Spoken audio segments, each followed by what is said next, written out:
Hello and welcome back to Tennis Unfiltered with me, James Gray of iNews.co.uk and the iNewspaper. I've got George Bellshaw here looking extremely confused, presumably because he's actually bothered to turn up on time for once, which is actually only half true. We're going to be looking over the US Open draw over the next 45 minutes or so. Calvin, of course, will be back with us later in the week. He is out in New York with Henry Patton and Julian Cash, who've got an intriguing draw as well. We might touch on that a little bit later in the podcast, but we'll be going line by line through the draw, talking about our fantasy teams as well. I hope you've entered Fantasy Tennis Unfiltered and you haven't lost half your team already. We are recording this in the spirit of being as open as we can on Monday evening, so the first round is partially already underway, but given that this is our kind of draw podcast, we probably won't focus on the first round too much, and we'll of course be doing our daily review pods in various different formations over the next 2 weeks. It's going to be an exciting Grand Slam. George, I was thinking about this today. Outside of Wimbledon, this probably is my favourite slam. It's a good question. Well, it wasn't really a question. It was more of a statement, but I'm just wondering whether I'm agreeing with it or not. I think it's probably I think it's the most interesting slam of the year. It's always the one I go into and I think anything could happen here. It could be completely mad. It could be, there will be those kind of frenzied late night matches in New York. There's always big drama here. There's always big controversy. I think in terms of visiting, I probably favour the Australian Open slightly more in terms of facilities. But the atmosphere on Ash is probably the best atmosphere you'll get in tennis. It gets pretty heated and frenzied in there, particularly for big matches with players they're really invested in. None more so than Serena Williams matches, I would say, in my experience of being there. But it's a very cool tournament, and one that I think you have to think outside the box on a little bit in terms of what's going to happen. There's your first take of the day, ladies and gentlemen. US Open crowds are better than Australian Open crowds. If that's not Tennis Unfiltered, I don't know what is. 5, 4, 3, 2, 1, 0. All engine running. Liftoff. We have a liftoff.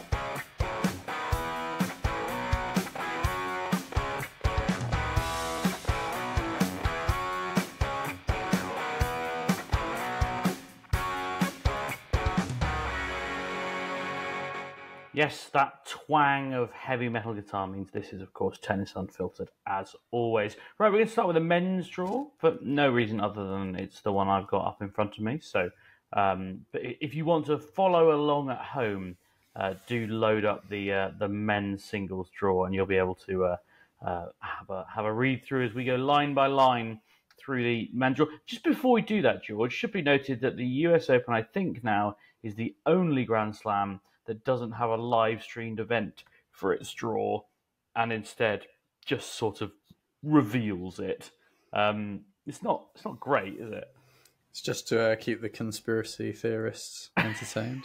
I'm not sure what conclusions they've drawn. There is an argument that the conspiracy actually breeds more engagement than than doing a live stream in the draw. I think, we've probably talked to death about draws and, my FA Cup theory, but it does feel very odd that you wouldn't, even if you weren't going as far as I would like in terms of complete intrigue of who it literally could be anyone coming out the hat. It does feel a bit odd that you wouldn't want to build in that whole, are we going to see it coming out now? Rather than it just pops up and you're like, I can see every part of the draw. It's taking me time to kind of digest and go through it. I can't really imagine the engagement win for them. And as you will know, George, as a former journalist, or at least a former staff reporter, it's an absolute nightmare for journalists when you're just dropped with a list of 256 names and you have to try and analyze it in order to file copies instantaneously. It's bad enough when it's all coming out one by one. I mean, you think this is my headline about maybe 6th round in, and you've got Federer playing a Brit or whatever, and then suddenly a revived Murray's landed Djokovic in the first round or whatever. There's so many potential different lines that can come up during a draw. It can be a bit of a nightmare if you're trying to report on it live. But yeah, this is the worst way for all. I just don't get who enjoys this. No, I don't either. Anyway, one thing we did know before the draw came out was that Carlos Alcaraz would be at the very top of it as the number one seed, and it is his section that we start with. Nothing too concerning in the early rounds, I think you'd agree, George. He's guaranteed to face someone using their protected ranking in the second round in either Lloyd Harris or Guido Pella. Do you see any danger in here? His projected third round seed is Dan Evans, and his projected fourth round seed is either Talon Griekspor or Cam Norrie. I think once upon a time you might have said, "Oh, hello," but probably not now. Yeah, it's hard to make a case. I mean, Norrie's win over Alcaraz feels a long time ago at the start of this year. It's really hard to make a case for anyone in there.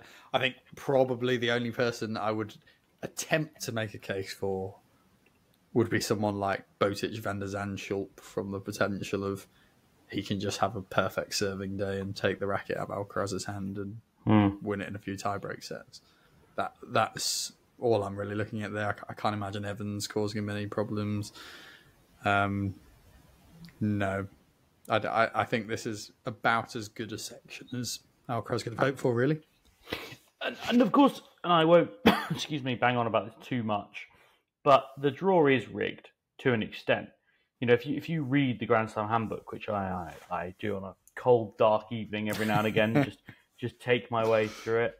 And the way the seedings are, it's not just the 32 seeds get drawn into these two slots.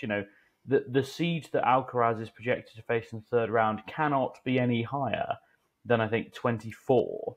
And then the seed that he's projected to face in the fourth round cannot be any higher, I think, than 16, if I can remember the handbook. So in that sense, he's actually drawn quite badly because, the specific seed numbers, he's got, the highest he can. But, because they get placed into, if you're in a certain seed bracket, these 8 seeds can only go into these 8 lines. And it keeps the big guys away from each other, as always. Yeah. I mean, the reality is for Alcaraz, really, there's no such thing as a bad draw because he's just much better than everyone, really. I mean, as we'll come on to, his worst possible draw was seeing Yannick Sinner in the quarterfinals. That is the worst draw he could have asked for. Yeah. So from that perspective, he's had a bad draw. But there's very few other players in there you'd be thinking, yeah, he's going to cause Alcaraz a big problem in the early rounds. I think the thing that people say, I saw so much of it on Twitter, and I always try and do these little projected routes to the final when it comes out, and I saw so much in my quote retweets or whatever you call it now, quote posts, being weak era, lol, 250 draw, and it's just well, who do you want him to get drawn against?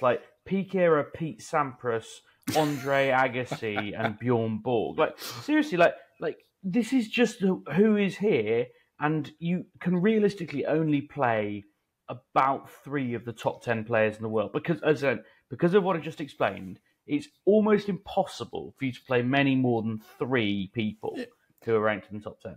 And if he goes through Sinner, Medvedev, Djokovic, that's a really tough run for Alcaraz. I mean, Medvedev isn't a tough match for him on paper, but when you step back and look at the era of who's the best hardcore players there's been over the last 2 or 3 years, you have to beat 2 of them and the guy who has caused him more problems than anyone else on a consistent basis. So, that's a very tough end to it, even if the first 4 rounds looks on paper pretty straightforward. And we might as well, since you've kind of touched on it there, George, go to a question from Carol, who's emailed us. You can email us as well, tennisunfiltered@gmail.com. Carol's a new listener, as she says. She really enjoyed our Cincinnati review podcast. Well, thanks very much for joining us, Carol, and I hope you hang around for a while. She says, is a slam that you win with a super easy draw as worthy as a slam where you've had to overcome many dangerous opponents? Djokovic has an easy draw for the 3rd time in a row at the US Open. We'll come on to that, obviously. Whereas the top threat's all concrete in the other half, his toughest opponent would be Tsitsipas, doubt he'll get that 4, and maybe Fritz. Whereas Alcaraz, George, as you said, Might have to see off Sinner, Medvedev, and Djokovic to take the title. Discuss. I mean, you've kind of touched on it there, but the broader question of whether it makes it any more or less of a slam. I mean, look, the thing about the slams is they penetrate the broader consciousness bigger than any other title. Like, no one really cares who wins the ATP World Tour Finals or who wins the Masters. I want to say no one. I mean, like, people who only watch 9 or 10 matches of tennis a year. And that represents, like, 80% of the audience at a Grand Slam. So I think those people, they just remember you lifting the trophy. I don't think they go, oh, well, yeah, I mean, how many top 20 players do you play in the first week? And, you know, I don't think people think like that who are casual tennis fans. Sure, we might, but so in that sense, I think probably there's no difference. But George, you might disagree. Well, this is a question very close to my heart, Carol, because in my journalism days, I actually made up a formula for calculating the strongest and weakest slam wins of Federer, Djokovic, and Nadal's careers, and kind of mapped it based on whether they'd beaten. So kind of mapped the ranking of the players they were playing throughout the tournament, which was quite revealing in itself, but also whether the players they were playing had won Grand Slam titles or been top 10 players or whatever. And I sort of calculate who'd had the toughest slams, etc. Now, I think this would have changed quite a lot recently because Federer fans will argue that the back end of Djokovic's careers, he's probably had a few more what you might call gimme slams, where he's had easier routes going through without kind of Roger and Rafa, etc. But actually, back in those days, it was Federer who'd had a lot of the easiest slam wins. Probably won't surprise you that Nadal was right up there for one of them as well, which I think was 2018 US Open, the one where he played Kevin Anderson in the final. Yeah, I've tried to block that out of my memory, if I'm totally honest. It's not that was a bad draw. So I suppose what I'm saying is it does interest me a lot, this question, and I think it's more interesting when you're comparing the greats of all time and you're looking at a wide spectrum of Grand Slam draws and you can take averages across their performances or whatever. But as James says, I mean, the reality is you can only beat who's in front of you, and most people won't really care. But I think there is a gradient of Grand Slam wins. I think, we've spoken about this a bit with Raducanu. Like, Raducanu's Grand Slam win itself was incredibly special because she came through 3 rounds of qualifying to then go on and win a title. That's not been done before. That's crazy. That's 10 matches in a row, which at this level of sport is insane. But actually, a lot of the players she missed or avoided really benefited her not to play them. And Fernandez took out a lot of the best players in the world in that tournament. And that's just the way it works. Would Federer have won the French Open if he'd have had to beat Nadal? No.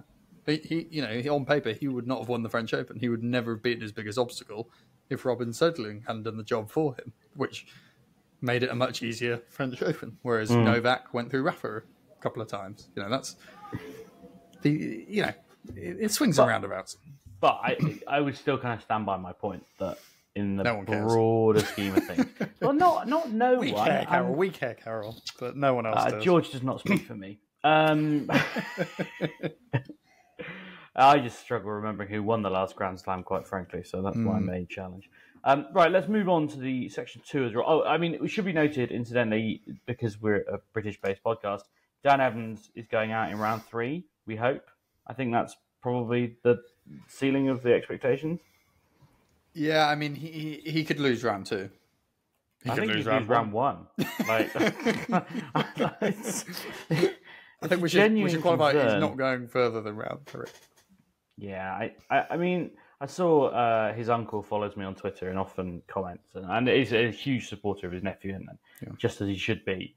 And he was like, "Oh, banana skin in round 3 there." I was like, "Oh, I really, really want you to be right, just because I like Evo, and it would be a hell of a story." Although lots of people are very angry because they want to see Alcaraz Djokovic again in the final, but I just can't make any case for it, unfortunately. Two Brits having a potential swipe at Alcaraz is potential news gold. Yes, yeah, it keeps the folk out there in business. So Yeah, Cam Norrie down there. He's got Alexander Shevchenko. No, not that one. In the first round, and then he could play Kokkinakis. Which, if Kokkinakis gets on a roll, and the way Cam's playing at the moment, with his real lack of weapons is harsh, but you know what I mean. I really worry. I think Griexspor in the third round is probably where it ends for him, because Griexspor's played some really good tennis, and it is not a totally dissimilar player. And I don't know. I'm not got a lot of confidence. We can qualify it as he's not going further than the fourth round, isn't it? Yeah, I think that's probably true.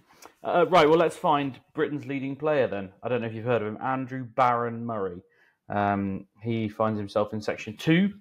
Seeds here Zverev, Dimitrov, Echeverry, and Sinner. George, I think you said in our WhatsApp group that this is as good a draw as Murray could have hoped for, with Corentin Moutet in the first round and then Grigor Dimitrov in the second, potentially.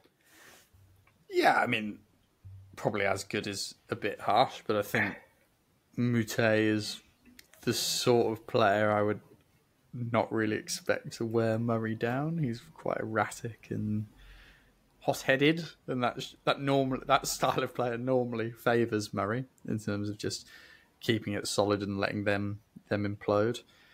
And I think Dimitrov, similarly, a bit of an up and down year, I'd say, for him. But Murray will fancy himself. He'll fancy getting on top of that backhand. He'll, of players ranked in the top 20, it's someone he'll know well, someone you know what you're going to get. He'll feel he's got a good chance of winning that.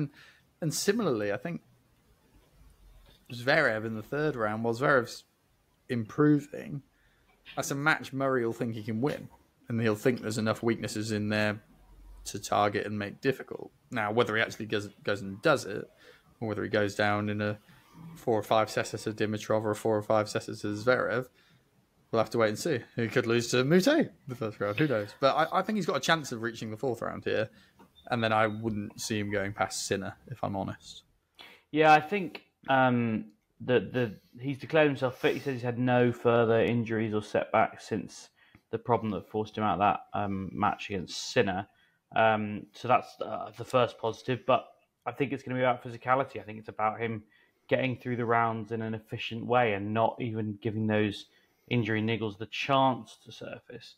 As I said, Sinner probably a step too far in the fourth round, but I don't think Sinner's got the easiest section in the world. I mean, I know you're going to laugh at me when I say Lorenzo Sonego, but he's the kind of player who can just have a day. I've seen him do it once or twice, where his serve is perfect, and he's got a very effective serve when it lands. And like I said, it's a 1 in 100, 200 day. But I do wonder, with Yannick Sinner's kind of mental, what's the word I could use? Fragility, maybe, which I think is proven. And okay, he's won a Masters event now, so maybe that's changed a little bit. But it's very, very disconcerting and very disheartening to play a guy like Sonego, who, when he has his day, because he just strikes the ball perfectly, and you stand at the other end going, what the effing heck am I supposed to do about this? This is so unfair. This guy's rubbish. He's 40 in the world. Like, I should be so much better than him, but he's going for everything and it's landing. So I see that as genuine potential banana skin. For what it was worth, I've seen Yannick Hanfmann have some pretty good days as well. I don't think that's necessarily a nice round one. It'd be interesting to see him and Zverev round 4 right now. I think Zverev is... Sinner, that is, not Hanfmann. Sinner, yeah, that would be more interesting. Not the old German affair. Yeah. I do think Zverev is kind of threatening to start being threatening again, if you like. And I worry a little bit with Sinner for this tournament that people are treating him as, it's a bad draw for Alcaraz, definitely, because he's got Sinner in the quarterfinals. I'm not yet sure Sinner's earned the right for us to consider him as a nailed-on quarterfinalist. That's a hard match if Alcaraz gets there and Sinner gets there, but history tells me that I wouldn't necessarily guarantee that matchup, and it wouldn't surprise me if it was Zverev there instead, which equally might be a bit of a challenge for Alcaraz. I'm just going to say another name in this section. I'm not going to ask you for comment on it, George, but I'd like it on the record that Otto Virtanen interests me. Oh, yeah. He's from Finland. I've seen him play in the flesh. He's got an absolutely enormous serve. He's only 22. He's into the first round of the US Open for the first time, having come through qualifying. In fact, he's into the main draw of a Grand Slam for the first time. And he's improved every time he's gone to a Grand Slam in his career, which is, I think, is a remarkable stat when you think about it. He went out round 1 in qualifying in Australia. He went out round 2 in qualifying in France. He went out round 3 in qualifying in Wimbledon, and now he's into the first round of the US Open. I mean, he could be a Grand Slam winner by 2025 at this rate, George. So I bottled it. I bottled picking him in fantasy just because he's got either Wawrinka or Nishioka in the second round, and then maybe Sinner. And I was like, I think I need a bigger ceiling. And he's playing a seed in the first round, so it would have been playing at Chiveri, which isn't a bad draw. But yeah, I did bottle it. Have you picked any other fantasy players first 2 sections? I just, I got to get my team up, George, which is called Can't Be Worse. That's my team name this year because it was so bad at Wimbledon. Yeah. So I'm just going to check. I think I was even worse than you at Wimbledon. I don't think I've got Murray actually, which is a massive head over heart pick, a heart over head pick. I considered it. I do think he's got a good chance of getting to round 3, which you'll take for people in that sort of bracket. Yeah, and he's obviously unseeded, which is what we call our surprise bracket. And there's 90 odd players in there, so you're it's not 90, 80 odd. And so you are a bit like, there's a lot of choice here, and he's playing Mute, who I just don't really think is going to He's such a lunatic. Have you not gone for Alcaraz as well then? Have you gone on camp Djokovic? Well, I did consider the Bellshaw move, because I've been predicting Djokovic is going to win the US Open and ever else. Like when I went to Renee Stubbs' show on this podcast, in Copy, and I did think about doing the Bellshaw and then picking Alcaraz in fantasy to hedge. But no, I have picked Djokovic to win the US Open. But being his bonnet stuff, isn't it? It just loves it when people hate him. So for what it's worth, I'm playing the hedge the other way. I think Alcaraz is going to win it, but I like Djokovic's draw more. So I've played the safe bet of taking him to the final and claiming he will win by fantasy. But I think Alcaraz. I see. Okay. Right. Well, let's move into section 3, which is where we find Daniil Medvedev, the number 3 seed. His projected third round opponent, Borna Coric, and then either Nicholas Jarry. Or is it Jarry? I've forgotten already. Oh, I literally had this conversation at Wimbledon. I've already forgotten. And then Alex de Minaur. I mean, I think this is pretty wide open, isn't it, George? Borna Coric probably rubbing his sweaty legs together. Yeah, I think he should get to round 3. I think de Minaur's the one to watch in this section, though. I would say in terms of. You've turned. The worm has turned on Alex de Minaur. The worm has turned, but he's played some good stuff this year. He's played really well. If I'm Medvedev, I don't really want to be seeing Alex de Minaur in the 4th round. I think he's the exact sort of player who can cause Medvedev's game some problems in terms of making it really tight angles, getting to a lot of balls. But And de Minaur's beaten him in their last 2 meetings, right? Like he beat him in Paris and they beat him in Canada earlier this summer. So. Yeah, I mean, you're right, George. It is a matchup that he doesn't like. So I'm still going to pick Medvedev to come through this section.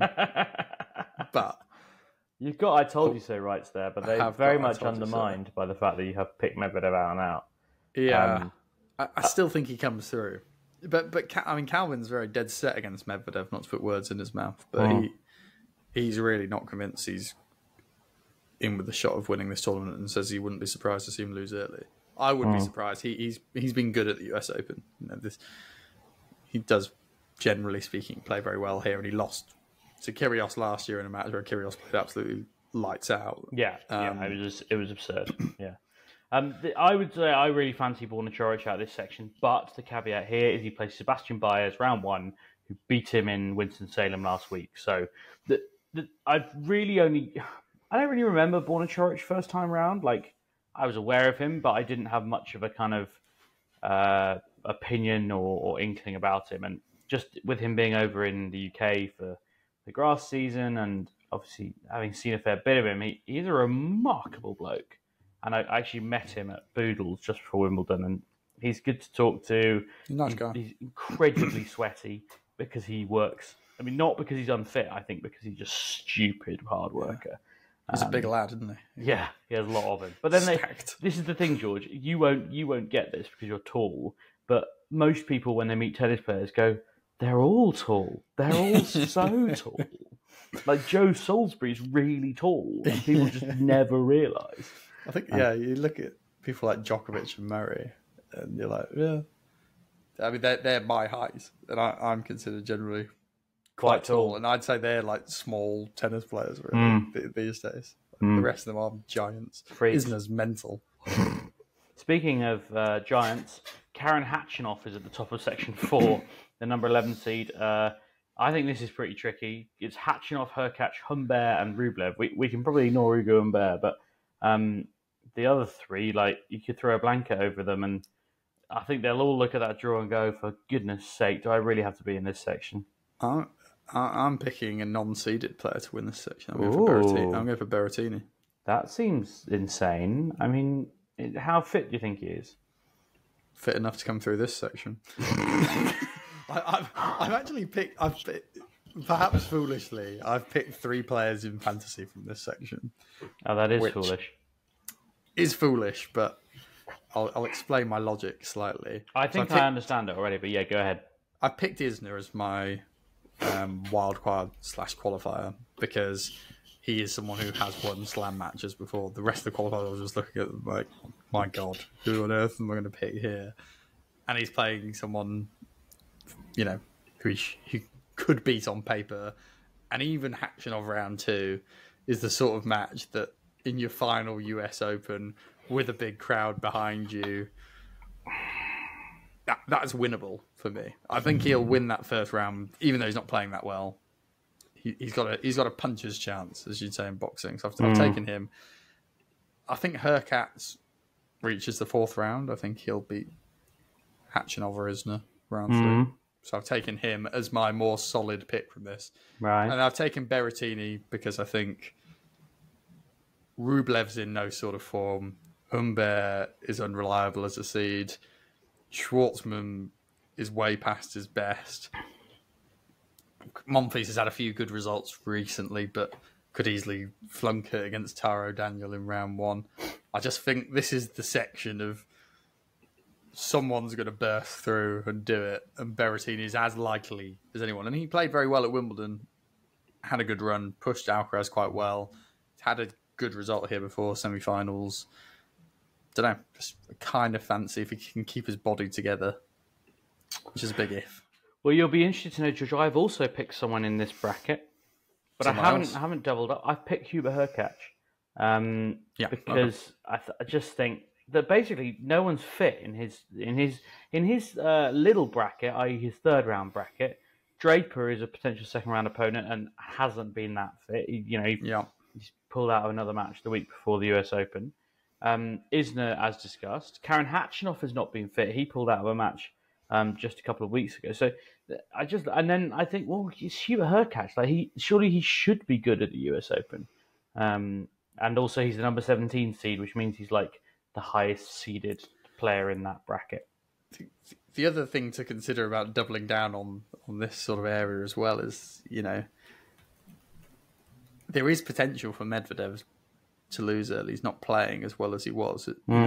This is a section that could get really, an easy quarter. Yeah, could really go wide open. And I'd back Hurkacz and Berrettini to beat de Minaur if he's the man who comes through that. So then you're kind of playing onwards and upwards. So even though I think Medvedev will do it, I think the door is potentially open in this section for someone to burst through. And hopefully it'll be one of the 3 players I've picked and not one of the other 15. The one person we haven't mentioned there is the highest ranked player, which is Andre Rublev. Oh, well done, George. Just kick the crap out of your microphone. It's just first-class podcasting from us. Yeah, well, hurt my knee as well, if that makes you feel better. A man of class strikes again. Yeah. Andre Rublev has not won a match since the 26th of July when he beat Zapata Morales. He's lost to Altmaier, Mackenzie McDonald and Emil Rusevori in that time. So lacking in form doesn't really cover it, I would suggest. And playing Emil Ruusuvuori in the first round. Particularly bad matchup in that sense. Yeah. I don't know. I mean, yeah, we'll see. He could easily win this section still, by the way. Yeah. I mean, just because he's been in bad form, yeah, he could turn it around, but he feels worth betting against, doesn't he, at this stage? I've just, if people on YouTube think I'm getting distracted, I am. And it's because I'm looking at my TV and Francis Tiafoe has got his shirt off. And he's doing distracting for anyone. Doing an interview with his shirt off in particular. And conveniently enough, George, he's in the next section. See this? And he's also in my fantasy team, James. He is also in mine. And George, you've just picked up some points in the last couple of minutes because he has beaten Lerner Tien in the first round in straight sets, 6-2, 7-5, 6-1. And is now doing his courtside interview topless with his necklace that says Big Foe on it. Presumably, George, Offner round 2? Sebastian Offner, he was a form player over the summer, so maybe not that easy. But George, presumably you've picked Tiafoe in this section, and I wouldn't want to put words in your mouth, but I'm going to, because you think Casper Ruud is a pile of crap. And they're your words, not mine. Well, and I also was minded again, similar to the conversation we've just had about the last two sections. Holger Rune's not in great form. George, I have to correct you here. It's Rune. Excuse me. So again, you're trying to pick someone in these sections that you think can swan through, and who better than a guy who did it last year and gave as good as he got against Alcaraz. Well, already, George, but as you can say, I sort of regret recording this podcast a little bit late, but what is fun is just, you mentioned Holger Rune being in bad form. You couldn't be more right. He's already lost to Roberto Carballes Baena in the first round. I think it's his first ever win against a top 10 player. And Andre Alexander Bublik is also out. And I don't want to talk about Section 6 or Section 5, but it does mean that one of Team Shelton, Carballes Baena, Karatsev or Lehechka is going to make fourth round, which is going to make things rather interesting. We'll come on to that.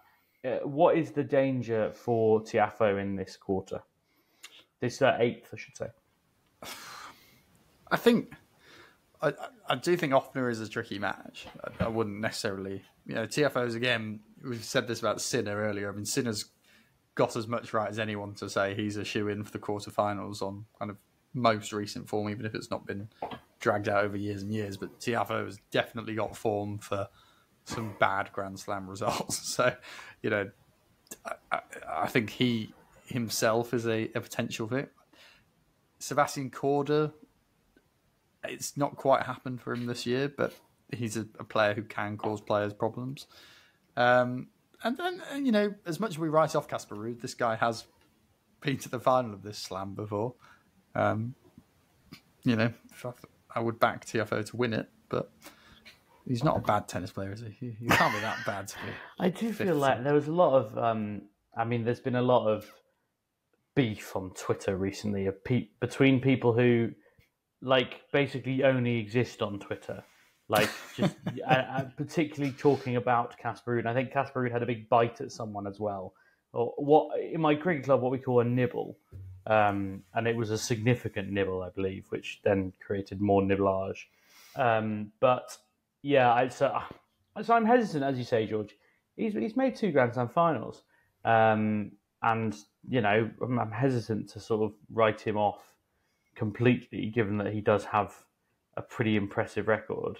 I say 2 Grand Slam finals. He's obviously made 3 because he made the French. He made the French Open 2 years in a row and basically played the same match, and it was like, yeah, you're not learning here. But he still won 6 matches in a Grand Slam. So let's move into Section 6, which I've already teed up. There are only 2 seeds left in it: Davidovich Fokina and Tommy Paul, because Rune and Bublik are out. I did watch a bit of Bublik team because Sky had it as their main match for the first hour or so of the afternoon. It was fun. I mean, Bublik at one point was standing a metre behind the service line to return tournament team's second serve. And team looked up and he was stood there 12 feet inside the baseline. And team stops and Bublik has to go no, you can serve. I'm actually standing here. But he still lost 3-2 and 4. Have you got someone in this section, George? I saw a little fist bump from you. No, I was just pleased to see Dominic Thiem win a slam Oh, match yeah, of against the course. seed. Yeah. I think Ben Shelton will probably be a bit too much for him, I'd imagine, in the next round. But this section's open, and if ever we're after our team redemption arc, this could be it. Without wanting to plug my own work, I say that. I want to plug my own work. I've just released an interview with Ben Shelton, which I would all urge you to read on the iNewspaper and iNews.co.uk, talking about his first year on tour. He obviously only turned pro this time last year. He's working with his dad, Brian, now, who's a very good coach, and we talked about that a little bit. How he got food poisoning in Portugal on his first ever trip to Europe. He'd literally been there 2 days, and he went out for a massive seafood platter the night before his match against Dominic Thiem, funnily enough. And I said to him, "Oh my god!" Like he was like, "Oh yeah, I was vomiting for 15 hours." I was like, "Oh, did you pull out?" He's like, "No, I still played. I got chopped." I was like, "Well, yeah, no surprise." So if anyone, and I don't like to give betting advice, but if anyone is about to go and bet on Dominic Thiem on the basis of Ben Shelton losing that match, that's the info you need to know about that match. Don't say I don't give you good info, because that's top tier. That's good intel. And I also had a good chat with Taylor Fritz about Ben Shelton, which was super interesting. And I'll tell you what was most interesting. Maybe we've talked about it on this podcast a little bit before, but never heard a player like Fritz say it so kind of explicitly. He said, you've got to get used to losing. And he said that when he first came on tour, I think he came on tour at 17, and he said, I had never lost back-to-back matches in my life. Like, he had never lost round 1 2 weeks in a row.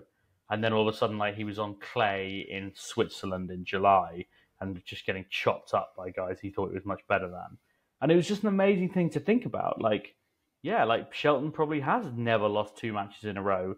And then he hasn't, like, I think it was Calvin who pointed out to me, he hasn't won back-to-back matches since he got to the Australian Open quarterfinal.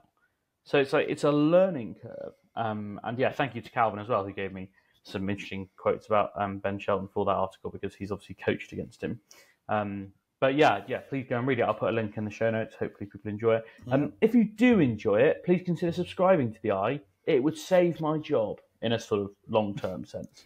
But you know, it's not that desperate yet. Like, I haven't pulled the trigger on my family yet and be like, you've got to subscribe and make sure you do it on articles. Me and Calvin are next in the list. I'm going to put it on the wedding invite. I'm like, you can only come if you subscribe to the Eye through this article. That's actually not the worst idea I've ever had, but it might be. That's a good idea. Anyway, go on. In terms of this section, though, they'll bring us back to tennis. God, got to be Tommy Paul. Is that the guy? I think it is Tommy Paul, to be honest, especially with what's happened already today. I mean, the other one I would maybe think about is Yuri Lehechka, who's had some decent wins this summer. He pushed Taylor Fritz very hard in Cincinnati. I was so close to picking one of him or Karatsev, and if they weren't playing each other. Karatsev. No, I know, but just from the I don't trust anyone in this section, like banter wildcard pick on a non-seed.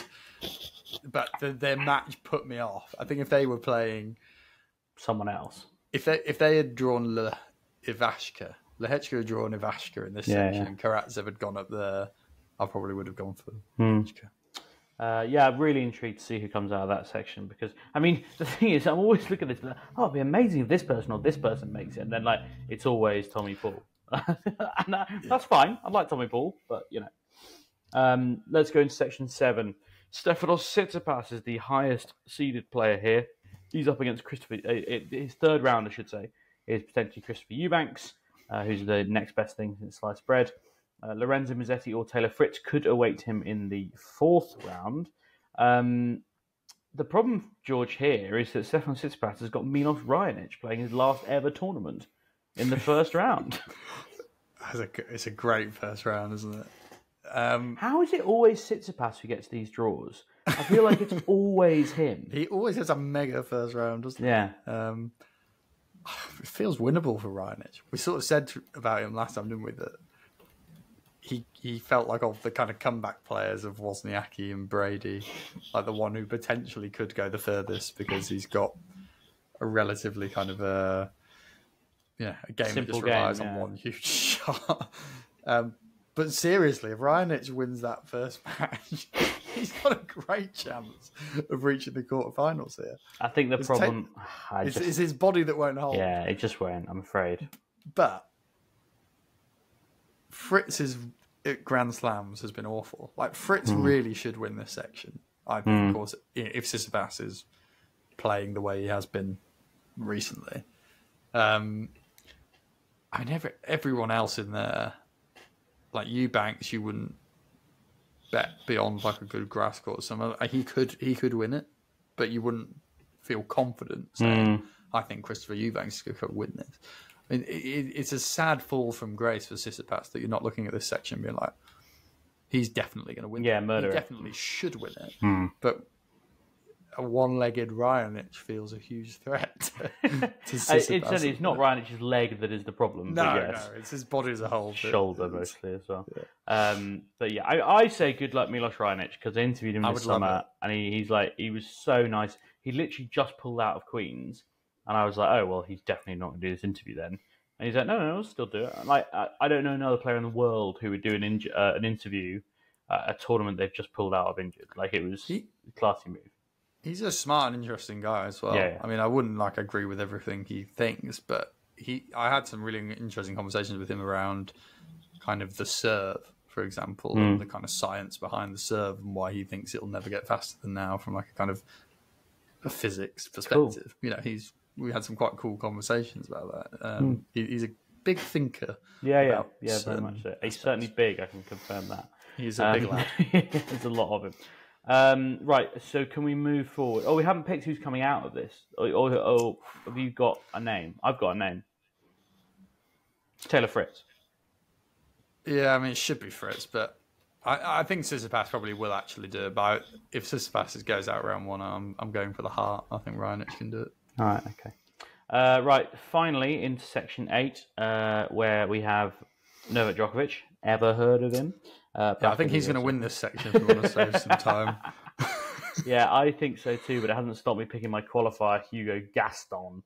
Have you? Yeah, well, it's the only qualifier matchup in the whole draw, men's or women's. He's playing Shimabukuro, Sho Shimabukuro, who... There's a qualifier lucky loser in the women's draw, which is where I've taken my qualifier. It's a good Vonarova against Wickmeyer, yeah. You know what? I think I might have picked her as well. To be fair, I can't actually remember. No, I've picked mine on the basis of a funny name. I mean, she's also got a good draw and is quite a good player, but it's Elsa Giacomo, which I just like because as a man who likes to shop at Giacomo, where all the best brands are in all the best sizes, I was just very pro that name. Anyway, section 8. I mean, Djokovic playing Alexander Muller, and then almost certainly Zapata Morales, and then maybe Laszlo Djere. Or Djere, I always Djokovic isn't losing a set in this section. No, he will lose a set. It's Djokovic. He always starts slowly. I think he might lose the first set of the tournament. No way. The only player who once upon a time could take a set off him here is Auger Aliassime, and he won't get there. Yeah, he'll lose to Mackenzie McDonald. So Felix Auger-Aliassime is not right. Like he's had all sorts of weird injury problems. I actually spoke to him about them over the summer, and he said, "No, we kind of fixed this." And he talked a bit about his knee, and he was like, "Yeah, that's just kind of something we're gonna have to deal with." And I was like, "That doesn't sound good. Like you're fucking 23. Like you really shouldn't have a knee problem. It's like, oh, it's just something we have to deal with going forward." Like, it really worried me, and like, I was not completely surprised by the summer he's had, which has been, by anyone's standards, diabolical. He's won one match since Wimbledon. Like, it's sad. It's super sad. Like, I think for whatever reason, lots of people want him to do well, and I fully expect to wake up tomorrow morning and see that he's lost to Mackenzie McDonald. And that's no disrespect to Mackenzie McDonald. He's a good player, but no, he's a good player. He definitely could reach the fourth round here and lose to Djokovic in 3. Yeah, yeah, pretty much. Someone's got to do it. Well, that is the men's draw. George, have we got a set of matches we're putting our neck on the lines for quarterfinals then? So I think we're both in agreement it's Alcaraz. Yeah. I think Sinner will get there. I'm still going with Sinner, but I don't think it's as ironclad as... Yeah, I suppose so. It's hard for me to put another name out there that isn't Murray, and I'm going to look like an idiot if I say that. So Zverev's the other name for me, but I think Sinner will get there. Are you think Alex de Minaur? I think Medvedev, but de Minaur's my I'm Zverev confident in de Minaur. I think he beats Medvedev. He's got his number. Yeah. Seriously, he rings him every day. Just like, hey, mate, how's our head-to-head? I'm getting you. Okay. So de Minaur against, I think, Berrettini. All right, well, I've just overruled you, so you can overrule me, because I certainly would have said Hurkacz. Hurkacz. I'm happy to say Hurkacz as well, because I've got him. As long as there's one of Hurkacz or Berrettini, I don't mind. All right, yeah, I'll take that. Tiafoe? Yeah, clearly obviously. both think he's going to do it. Yeah, definitely wishful thinking, but yeah, absolutely. And then Tommy Paul. All-American quarterfinal would be good. Yeah, another All-American quarterfinal for Tommy Paul, I think I'm right in saying. Because he beat Ben Shelton in Australia. And then we're into the bottom bit, so it's whoever plays Djokovic. Who is the sacrificial lamb from Section 7? I do probably think Tsitsipas is going to do it by virtue of everyone else either not be fit enough or good enough. Okay, we'll see. I also think, if not him, Taylor Fritz or Raonic. But okay. That could be the random section there. I mean, this could fill into Carol's question about Djokovic having the easiest draw of all time, basically. For the purposes of receipts, I will pop those on social media, and maybe if I'm even sophisticated enough, YouTube viewers can currently see it in all its glory. But it seems extremely unlikely because there's a level of video editing that my rudimentary skills are not up to.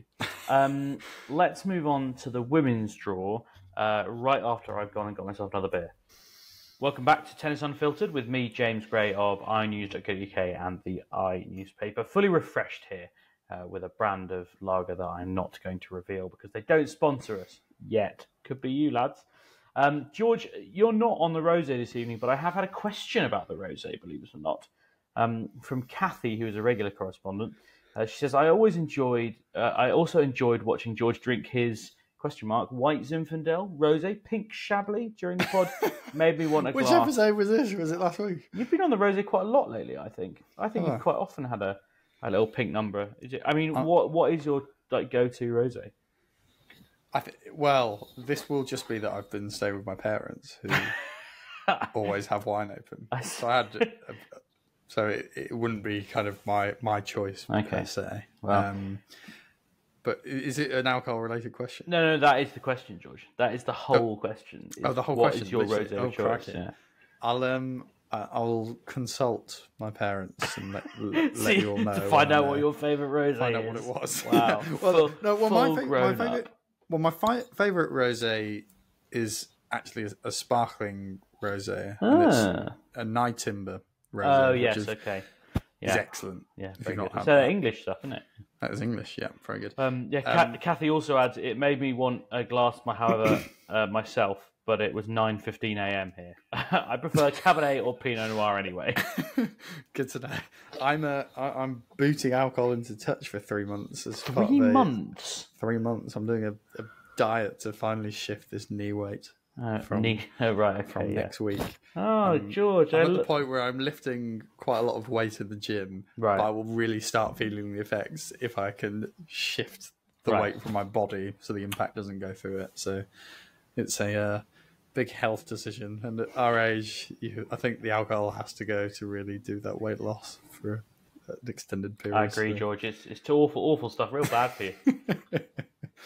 Anyway, I had enough of it in Malta last week. Anyway, right. Let's move on because that was all very self-indulgent.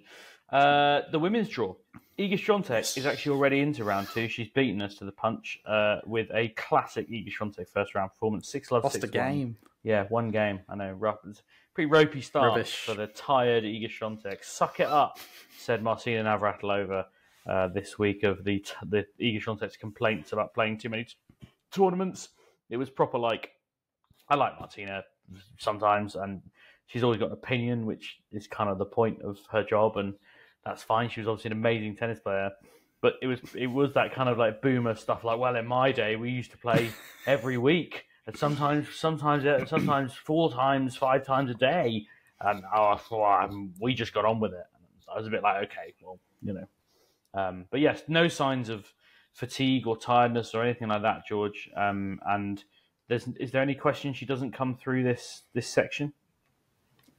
The only question mark is a shit hot Ostapenko, but I don't see that happening. But you never know. Yeah, I mean, you do never know. She beat her 3 times in a row, Ostapenko. She is the Swiatek killer. Like it's her specialist subject is beating Iga Swiatek. They've played 3 times as pros, and Ostapenko's won like all of them bar one in straight sets. It's pretty serious, like head to head. I'd absolutely love to get that in the third round, especially because Ostapenko is just box office. Fourth, I think. Fourth, beg your pardon, yeah. And the draw has opened up for her already because Veronika Kudermetova has lost in straight sets to Bernarda Pera, one of the absolute army of Americans in the draw. Yeah, I mean, on paper, Ostapenko should win that section, but Cornet's the mini section, not the whole section. Yeah. that mini fourth round section, and who knows? I mean, as you say, I think it's good for the sport when Ostapenko's kicking around because it's never dull. No, never a dull moment. But yes, I think we can agree, George, that Iga Swiatek is going to come out of that quarter without too problems at all, really, and move into the quarterfinals to face either, any of and more, Petra Kvitova, Magdalena Netti, Elise Mertens, Coco Gauff, who are all the seeds in Section 2. There's also Caroline Wozniacki in that section, and Danielle Collins, who one very well-placed tennis source told me this week. I picked Danielle Collins, if memory serves. Well, George, as I say, you're in good company because someone else who really knows what they're talking about, and obviously that's not you, also said to me, don't sleep on Danielle Collins this week, which I thought was pretty interesting. She is already into the second round as well, I believe. She smashed Linda Fritova. So, Coco Gauff, I mean, okay, she snapped her Iga Swiatek, I found it really funny, by the way, when she was like talking about Gail Monfils, and she was like, "No offense, Gail, but I really didn't want that." It just keeps coming up, and it keeps making me laugh. But I just wanted to wonder whether Coco Gauff is probably sick of being the projected quarterfinal for Iga Swiatek. I feel like it's just every time at the moment we pull the names out of the hat, it's Swiatek and Gauff in the quarters. Yeah. I have picked Gauff as well, which again is probably not wise draw management in terms of hedging your bets, but it's hard not to pick a player who's like 11-1 coming into the tournament. Yeah, you kind of do have to take them.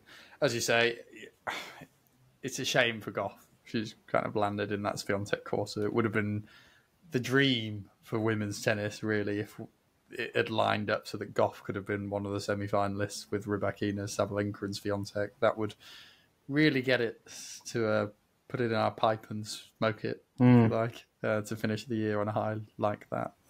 Grand Slam year, of course. But yeah, it'll be interesting. I mean, I think Collins, I'm not sleeping on her. I think she is definitely dangerous in the section. I don't think that's a nice third round draw. There's other players in there. I mean, Kvitova, you never quite know what you're going to get.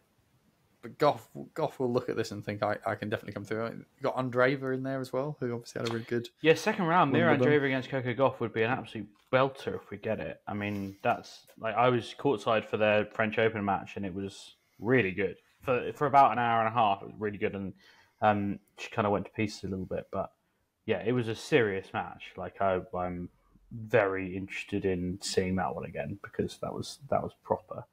So are we confident that Gauff's coming out of that segment? Incidentally, I haven't picked her, but I'll reveal later who I have if I can find her. Yes, she is. She is not far away, George. So, but you're pretty confident in Gauff Swiatek quarterfinal rematch. I wouldn't say confident, but yeah, I felt it would be foolhardy not to take someone in as good form as Gauff coming into this slam.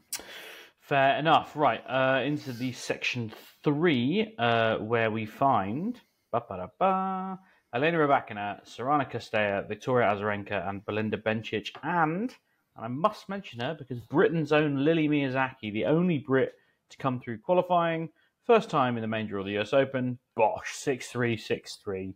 I suppose it should be pointed out that she probably couldn't have drawn much better, I would suggest, given that Margarita Betova, or maybe Betova, I suppose, hasn't won a Grand Slam match for 3 years and is on a protected ranking. So probably not a bad pickup in terms of draw. Well, you might remember a certain British qualifier went the whole way. Nah, here, George, I'm sorry. That's a yellow card. That was a huge yellow card. The reason I'm saying it, James, is that one of the opponents Raducanu beat is in the second round. Belinda Bencic.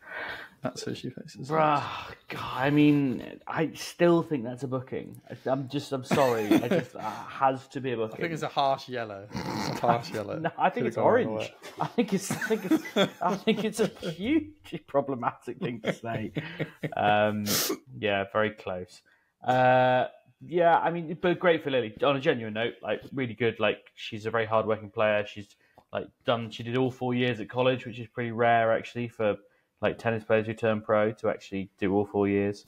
And yeah, she comes across very nicely. And yeah, good luck to her. And hell, if she beats Bencic, then I might even allow someone to utter the Raducanu line without a yellow card. But if we're not expecting Lily Miyazaki, are we expecting Elena Rybakina to come out of this section? I have picked a player who is not Rybakina in this section. Okay, let me just have a little think about this, because I should know enough of your team by now. Is it Ayla Tomljanovic? It's not. It's Victoria Azarenka. Oh, okay. Interesting. I mean, sure, why not? She's already in the second round, so there's some points. So, yeah, it could always be an embarrassing pick if we were getting to looking at the draw podcast and lost one of my seeds. Yeah, I quite like this draw for her.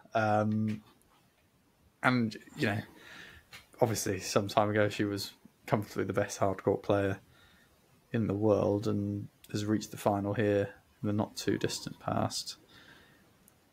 I wouldn't say I'm riding on a great wave of confidence, but I think she comes to at least the fourth round, and then I think she give Rebecca a good match.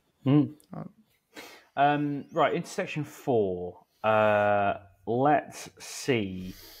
I have picked a player in this section. I've actually picked 2 players in this section, George. You're going to have picked Mukova. Obviously, I've picked Karolina. I think it's Mukova, incidentally. Mukova. Yeah, there's been a bit of a... So, really weirdly, I got sent a transcript of an ESPN call with Chrissy Evert and John McEnroe.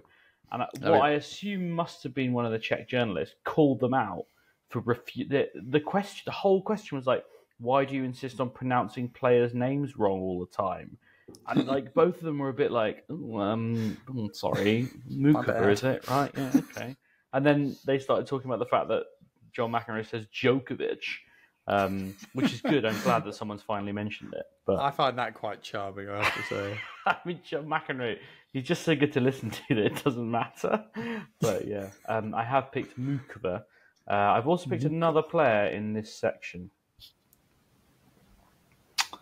I'm guessing they're not out. No, they're not out. In fact, you got Haddad Meyer, she has then? won. I've not picked. Well, Haddad Meyer is through as well, but you got Taylor Townsend. I have got Taylor Townsend, George. Yeah. Just something. You know, it's the section of our fantasy game, the unseeded player, where you can just pin stick a little bit. And I just looked at it, and funnily enough, I did say on a TV appearance a couple of weeks ago, we had analysed the women's side of the game to death, and I went, but you know what? It's WTA, and Varvara Gracheva might win it. And I just thought, I've goaded them. I love that's the name you went to. I don't know why it just came into my head. I think I just read something because obviously she's now French instead of Russian, and I just thought, you know what? I've goaded the gods there. I've goaded them to humiliate me, and I'm gonna go the other way. And it's worked. It's worked. Taylor Townsend's in round 2, so can't argue with success, George. And this is a wide open section now because Angelina Kalinina is out, the 28 seed, and Maria Sakkari is out, the number 8 seed, 6-4, 6-4 to Rebecca Masarova. Who would have predicted Maria Sakkari losing in the first round of a slam, George? Oh no, that was me, like literally 10 days ago. So yeah. Yeah. I'm sort of regretting not taking Mukova. I almost went for Sloane Stephens in this section. And I'm very glad I didn't. but I thought she might be able to come through that first round, and then the section was wide enough open. I think it would have been. To be honest, I think Sloane Stephens is a massively underrated Grand Slam player. Like, she's got serious consistent. Like, not second week, but her first week consistency is pretty serious. Like, you know, she's. You know, Elise Mertens used to have this record of making the third round of every Grand Slam. Yeah, and Sloane Stephens is not far off. Like, she's got some sort of blind spot in Australia these days, but outside of that, you know, she tends to win 2 or 3 matches at every Grand Slam. And she went very, very close today with Haddad Maia, who is a proper player when she's fit. And it would be a appear. good third round, that Haddad Maia, if it gets there. Or Taylor Townsend versus Frech. Yeah, that's the one everyone's buying tickets for, George. Well, to be fair, Taylor Townsend's a big draw. Like, she's got a great story. She's a great watch. A brilliant talker as well. I remember chatting to her. She's playing. I can't remember if she's playing here as well, but she's played a lot of mixed doubles with Jamie Murray. I was chatting to him about it, and he has so much time for it. It was really interesting. Really fun game. A rarely seen game. Yes, yeah, I know how much you like that. Right, into the bottom half, charging onwards. Caroline Garcia, Anastasia Potapova, Ekaterina Alexandrova, and Marketa Vondrousova are the names, the seeded names in this section. Yeah, I mean, George is puffing air out and holding his teeth back, and I feel very similar about this section. I think you could pick literally any one of them, which is why, George, I picked Elsa Giacomo. Because why not? Like, someone's got to come out of there. Yeah, I think Serenko probably beats her, but you never know. You never know. Well, you never know. I really never know, and I really wouldn't like to say in this one. I mean, I've slagged Vondrousova off so much this summer that I wonder if I should be nicer to her and suggest she comes through. If I were being pushed in this section, I might go a bit out of the box and say a sudden. God, actually, I'm really sure. It's really hard, isn't it? Like every player, I'm sort of tempted by. I'm sort of tempted by like Clara Towson or Leila Fernandez. Peyton Stearns. I mean, like Katie Bolton. No, honestly. I mean, Vondrousova could do it. Yeah, I mean, it just feels unlikely the seed's going to do it in a section like this, where it feels so blatantly obvious to pick the seed. I mean, the thing is, the laws of women's tennis is it will not be the seeds coming through. Since she won Wimbledon, Vondrousova has only lost to Coco Gauff and Iga Swiatek. Like, she's picked up some wins. It's not like she's just gone off the radar since winning Wimbledon. So I kind of think, yeah, I'm kind of with you. I think it's entirely possible that she could make it through. You know what, George? I'm writing her down. We're going Vondrousova. I think we should probably go for her because every other pick is a potential disaster. And she's at least playing a qualifier round one, so it's a she's humiliation avoidance pick, yeah. Or a really humiliating one. Yeah, but then, I mean, no, maybe. Let's do section 6 quickly. Or let's move on to it, I should say, quickly. Samsonova, Madison Keys, Elina Svitolina, and Jessica Pegula. Now, I was desperate to pick in this section because of what we've already discussed about section 5, and I did indeed find a player I could pick in this section. Me too, but not for that reason. Yeah, I mean, you picked Vera Zvonareva, right? I've picked her because she's playing a lucky loser who she can beat. Yanina Wickmeyer's record after losing a match is unparalleled. There isn't a bigger fighter in Belgian tennis, I would argue. She's I don't think she's won a slam match for 4 years. So this will obviously be the first levels one of research from George Bellshaw. That is. Yeah, I had a bit of a look back because I was thinking, God, this is a blast from the past. Vondrousova versus Wickmeyer. This feels like a match out of like 2011. She won the first round of Wimbledon last year, so your stat is already total nonsense. Sorry, one match in 4 years. Is that right? Yeah, she's not won a main draw match at the US Open since 2017. But then Zvonareva a bit of a wild card. Really. Yeah, but at least she's won 3 matches in the last week. You know, like that's kind of, yeah, exactly. Yeah, I've gone for Jessica Pegula. Have you? Yeah. So I mean, that is bold. That is bold going against Swiatek. You know not just Swiatek, Sabalenka and Rybakina. I mean, yeah, I don't really know what it was. A moment of madness, call it. But she's had a good summer. I think she's in a really good place mentally, as far as I can tell. She's very settled and balanced. There will be she's obviously the leading American player, but like all the spotlight's going to be on Goff and Venus Williams and Frances Tiafoe, and I think Pegula will really relish just being a little bit under the radar because she's someone. My impression, and she's talked about this, is that she's quite uptight and she always thinks she needs to relax a little bit more. And I think probably home slam, but not being the number one name on the team sheet, if you like, I think that will help her a bit. So, and I think she's going to, Svitolina round 3 is the only thing that worried me, but. I almost picked Madison Keys from this section as well. Wouldn't have hated it. But I was put off by Samsonova. I think that's a tough match to call round 3, Samsonova Keys. I mean, I feel like we've been talking about Ludmila Samsonova as someone who can do damage for a long time. And I think they can damage each other. Yeah. But not, win it. And also, another kind of reminder for people who are going to... If we get Pegula Samsonova, and people are, oh, but Pegula beat her 1-love in the Canadian Open final, can I remind you that Samsonova had just played 4 matches in about 3 days and was basically completely knackered. But anyway. It'd be interesting where Svitolina's at as well, of course. Yeah. So can we put Pegula to come out of that section? I think I'm happy to put Pegula. I'm not happy to put anyone in any section in this women's draw as ever. But... right. We have 2 sections to go in this marathon draw effort. Ons Jabeur, Marie Buzkova, Sheng. I'm sorry, I apologise for not being rubbish at Chinese pronunciations. My missus lived in Hong Kong, and it's always really embarrassing when I can't do it properly. So it's Seng Xin Wen, I believe is about right. She's the 23 seed, and then Barbara Krejcikova. I almost picked Seng, I have to say. I'm a really big fan of hers. I've watched her play a lot. She's quite unusual for a Chinese player. She's very tall, for example. Obviously, lots of Chinese players generally aren't that tall.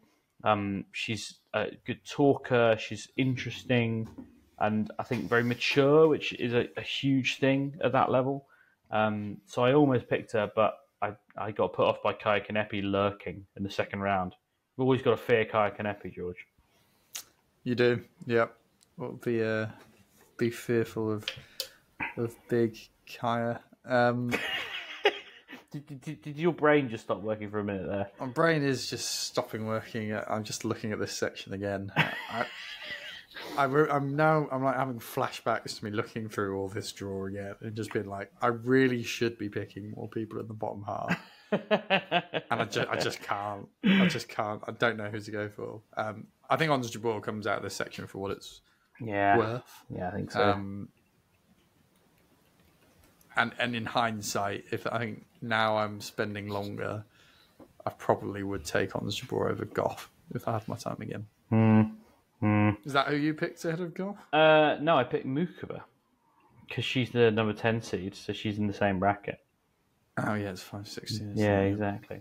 Ons Jabeur has been the second most popular player in that section behind Coco Gauff, and Karolina Mukova is the third most popular. So. Yeah. Interestingly, I think that's the right 1 to 3, personally. Yeah. The Tennis Unfiltered listeners know tennis because no one picked Veronika Kudermetova, and she's already out. So, very good. GG listeners, ball. And didn't you say? I think you said to me off air that no one picked Holger Rune. Yeah, exactly. Yeah, I mean, to be fair, Holger Rune, you'd have to pick him over Alcaraz and Djokovic. I mean, you've just picked Pegula over Swiatek, Ribakina. Yeah, not a big deal, mate. Can happen. So you just clip this, yeah, and we'll just. How many people joined you on the Pegula pick? Not many, George. In terms of a percentage, it's under 10%. But that's more than Rybakina. More people pick Pegula than Rybakina. That's interesting. I'm not that surprised. She's had a good summer. She's in form, winning matches. It does things to your brain. Right. Ons Jabeur is going to play who in the quarterfinals? Is it as simple as saying it's Aryna Sabalenka? Yes, I think it is. Great, excellent. Yeah. That's been Tennis Unfiltered for this week. And I saw, weirdly, when I was stuck in Gatwick earlier, someone was trying to make the case for Daria Kasatkina. There is often a case to be made for her. There's often been a case made for it to be going out in the first round instead, though. So, she's not had a bad summer either. She hasn't. No, I think that'll be a decent fourth round. Kazatkina has also just lost to Sabalenka quite badly, as I recall. Could this be Kenin? What? I mean, what? I mean, maybe, but like, there's nothing to suggest that. She's not played since Wimbledon. Like, you know, she won some matches. Like, Vekic has had an okay year. This is a really uninspiring section again, isn't it? I mean, yeah. You're just going through a list thinking, God. Yeah, I think that the whole of the bottom half's a little bit like that, to be honest. Like, was there any part of you tempted to pick Venus Williams? No. Not even a little bit. Not even like. Not even close. Because I she's got a great draw. I actually almost picked Donna Vekic, but I didn't pick her on the grounds she might play Venus Williams in the second round.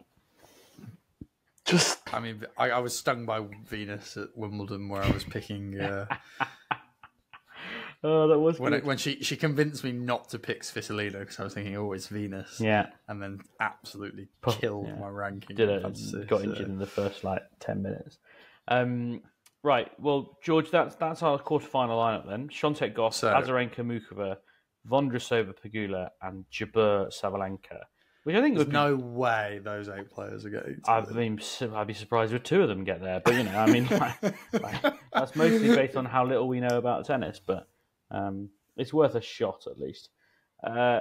Hopefully, if you enjoyed today's podcast, you'll leave us a nice review. And 3 people have in the last day, I think. 3 last day? Yeah, I know. Absolutely. Who have you been bribing this week?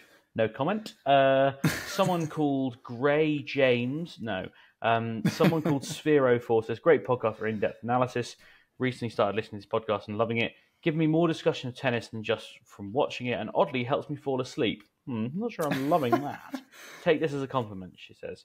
I enjoy hearing the different opinions in tennis and think it's very necessary in the tennis world. Keep going at it. Very enjoyable. Eugen says, great one. Would be great if you did more episodes per week, i.e. deep dives on various topics, even if behind some sort of subscription paywall. All the best. Honestly, George's face. Head to YouTube and watch the last 5 minutes just for George's face when I mentioned the subscription paywall. Honestly, the money-grabbing so-and-so. And finally, question for Calvin. This is clever because Alfolorunso knows that if you email in, I might read your question out on air, but we get lots of them. But if you put it in a 5-star review, I definitely will read it out on air. And I'll read it out on air today, and I will bring it up with Calvin when we get him on later in the week. I have a question for Calvin since he was so adamant about it. Seeing Coco's results since she got her new coaches, including Pera, who I think Calvin was quite critical about. Yeah, definitely was. Do you not think they've had some effect? Not saying her forehand is fixed, but she definitely has a new lead on court. Thanks. I mean, I love that. I think that's clever from Alfonso.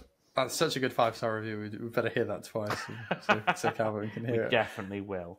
Right. I'll also just quickly characterise you saying he was you said he was against it. He definitely still is very much doubling down on that opinion. Yeah, he's not convinced that Goff has turned the corner. If she wins the US Open, I wonder if that's it. That's the opinion done. Like that's the nail of the coffin. Calvin. Like, I mean, Calvin digs his heels in. I think if we know nothing, slam win is a slam win. That's not what you were saying earlier. You were saying earlier that they're all different values depending on who you beat to win it. Well, Goff's going to have to come for his fiancée, so that'll be a pretty cool slam win. Fine. Okay. I'll give you credit there. Well, anyway, thanks so much for listening or watching if you're on our YouTube channel. It's Tennis Unfiltered on YouTube. Follow us on X. That's Twitter, to everyone who still knows it's Twitter. Are we calling it X? It's the first time I've done it. I didn't like it. But it's Unfiltered Tennis defiantly. Is our handle if you want to get in touch. You can email us tennisunfiltered@gmail.com. But most importantly, I would usually say come back next week. Come back tomorrow for our day 1 review.